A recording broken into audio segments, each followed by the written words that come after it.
Assalamualaikum warahmatullahi wabarakatuh. Kembali lagi bersama saya Reski Ribu Marsha Putri dengan NIM 2205111144 Prodi Bahasa dan Sastra Indonesia kelas 2022B.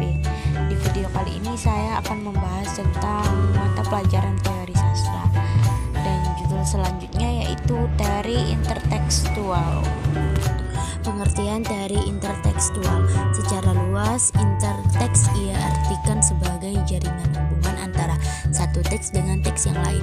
Lebih dari itu, teks itu sendiri secara etimologis tekstus bahasa Latin berarti tenunan, anyaman, penggabungan, susunan, dan jalinan. Produksi makna terjadi dalam interteks yaitu melalui proses proposisi, permutasi, dan transformasi. Penelitian dilakukan dengan cara mencari hubungan-hubungan bermakna di antara dua teks atau lebih. Teks-teks yang dikerangkakan sebagai interteks tidak terbatas sebagai persamaan genre.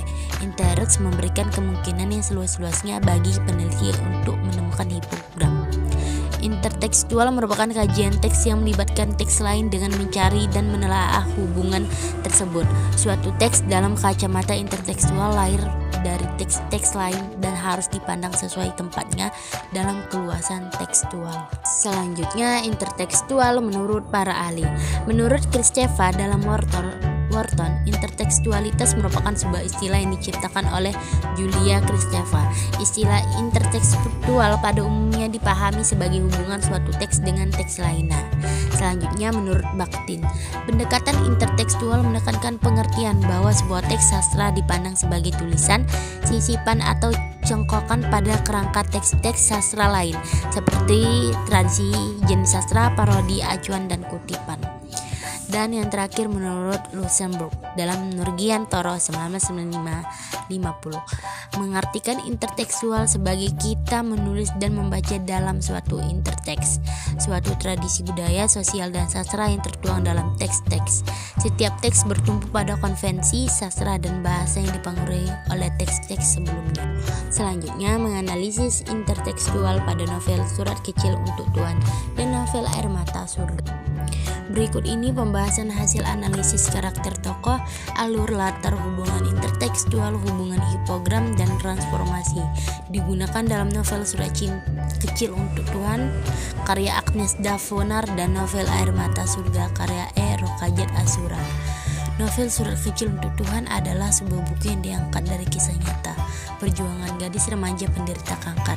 Kisah ini sempat diulas dalam acara Kick Andy sebelumnya. Buku ini diterbitkan secara online dan dibaca lebih dari 350.000 pengunjung.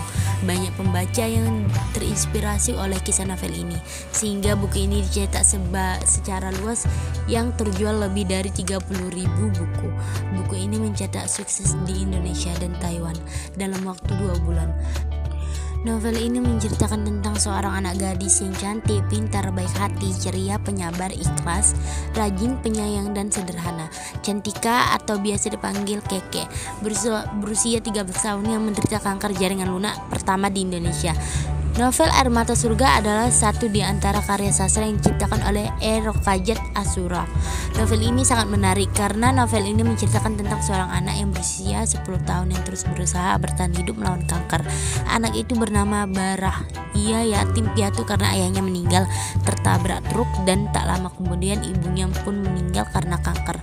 Walaupun dalam kondisi seperti itu, Barah tetap saja menghafal ayat-ayat suci Al-Quran dan ia memiliki cita-cita yang sangat bagus karena ia ingin memberikan selembar demi selembar hafalan ayat-ayat Al-Quran yang telah ia hafalkan kepada seluruh anak-anak muslim di dunia. Yang pertama, karakter tokoh adalah sifat atau watak yang dimiliki manusia untuk bersikap dalam menyelesaikan masalah ataupun menghadapi sesuatu. Hasil analisis dalam novel Surat Kecil untuk Tuhan karya Agnes Davonar, yaitu tokoh utama Keke, memiliki 7 karakter, yaitu tabah, mudah bergaul atau bersahabat, sabar, penurut, pintar, periang, dan ikhlas. Karakter tokoh utama dalam novel Air Mata Surga karya E. Rokajat Asura yaitu Barah memiliki 9 karakter, yaitu suka menolong, rajin menghafal Al-Quran, pintar, menurut, setia kawan, sabar, bersemangat, tabah, dan kekasih sayangan. Karakter tokoh terlihat dari cara pengarang menggambarkan setiap tingkah laku dan sifat tokoh dalam menyelesaikan masalah ataupun tertindak. 2. Alur. Alur merupakan jalan cerita yang dibentuk pengarang melalui tahapan-tahapan peristiwa sehingga menjadi suatu cerita. Alur terdiri dari alur maju, alur mundur, dan alur campuran. Hasil analisis dalam novel Surat Kecil Untuk Tuhan yaitu alur maju, karena pengarang memulai cerita dengan perkenalan dan diakhiri dengan tahap penyelesaian. Sedangkan alur yang digunakan pengarang dalam novel Air Mata Surga yaitu alur campuran, karena pengarang memulai cerita dengan melukiskan suatu keadaan dan diakhiri dengan penyelesaian. Tahapan alur biasanya dimulai dari perkenalan, peristiwa mulai bermunculan, peristiwa mencapai klimaks, dan diakhiri dengan penyelesaian. 3. Latar. Latar merupakan penjelasan untuk mendeskripsikan sebuah cerita. Latar terbagi 3 yaitu latar tempat, waktu, dan latar sosial. Latar tempat merupakan tempat kejadian suatu peristiwa yang terjadi dalam cerita.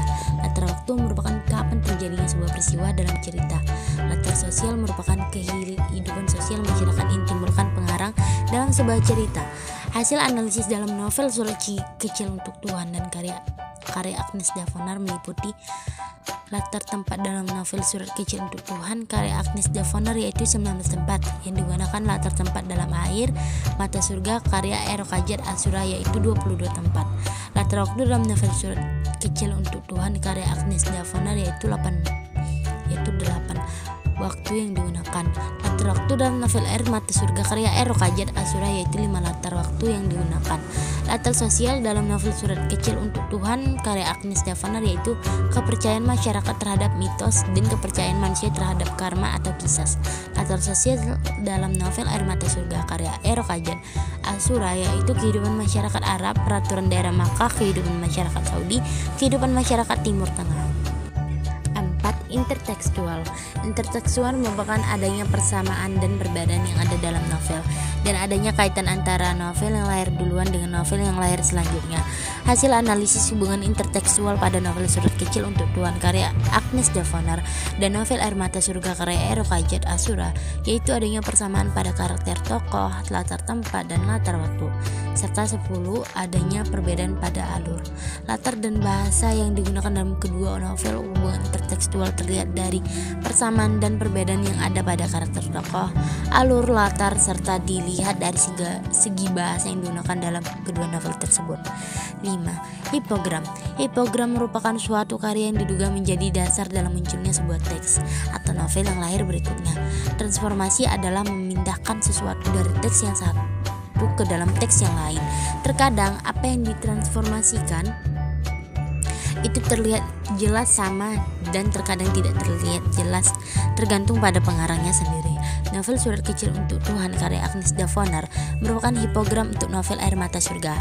Hal itu terbukti karena adanya persamaan ide dan peristiwa-peristiwa yang terjadi dalam novel Air Mata Surga yang sudah lebih dulu diekspresikan Agnes Davonar dalam novelnya yang berjudul Surat Kecil Untuk Tuhan pada tahun 2008, kemudian ditransformasikan oleh Erokajat Asura pada novelnya yang berjudul Air Mata Surga pada tahun 2011. Dan hanya ini yang bisa saya jelaskan, lebih dan kurangnya